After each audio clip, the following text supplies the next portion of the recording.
Praise the Lord.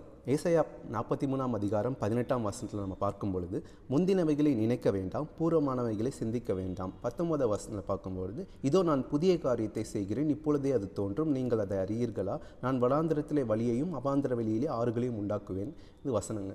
ஆனால் நம்ம வாழ்க்கையில் கூட நம்ம ஒரு புதிய காரியம், ஒரு நியூ ஸ்டார்ட் வேணும்னு எல்லாருமே நம்ம எதிர்பார்ப்போம். அந்த நியூ ஸ்டார்ட் வேணும்னு நம்ம எதிர்பார்க்கும்போது முதலாவது நம்ம செய்ய வேண்டிய ஒரு விஷயம் என்னென்னா, முந்தினவைகளை நினைக்காமல் இருக்கிறதுங்க.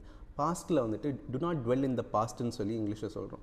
ஸோ நம்ம பாஸ்ட்டுக்கு அடிமையாக இருக்கோன்னா நம்ம வாழ்க்கையில் கூட தேவன் ஒரு புதிய காரியத்தை செய்கிறது ரொம்ப கஷ்டமாக இருக்கும். நம்ம வாழ்க்கையில் நம்ம ஒரு ஃப்ரெஷ் ஸ்டார்ட் வேணும், ஒரு பிராண்ட் நியூ ஸ்டார்ட் வேணும். பழசெல்லாம் நான் மறந்துடணும், இந்த பழைய கசப்பான நினைவுகள்லாம் வேணாம், எனக்கு ஆண்டவர் எனக்கு ஒரு புதிய வாழ்க்கையை தரமாட்டாரான்னு சொல்லி நம்ம நினைக்கும் பொழுது அதை நம்ம ஆசைப்படுறோன்னா அதுக்கேற்றாற் போல் நாமும் கூட என்ன பண்ணோன்னா பழையவைகளை மறக்கணும். பழையவைகளை எப்படி மறக்கணும்னா அவருடைய சத்தியத்தை நாடி, அவருடைய சமூகத்தை தேடி அவரை நம்ம பற்றி கொள்ளணுங்க. அவர் அந்த ப்ரெசன்ஸ் ஆஃப் காடை விரும்பணும், அவரோட வார்த்தையை தேடணும். ஏன்னா சத்தியத்தை நீங்கள் அறிவீர்கள், அந்த சத்தியம் உங்களை விடுதலையாக்கும் சொல்லி வேதம் சொல்லுது. நம்ம சத்தியத்தை அறிய அந்த சத்தியம் நம்மளை விடுதலையாக்கும். நமக்கு ஒரு ஃப்ரெஷ் ஸ்டார்ட் நிச்சயமாக தேவன் கொடுப்பார். May God bless you all.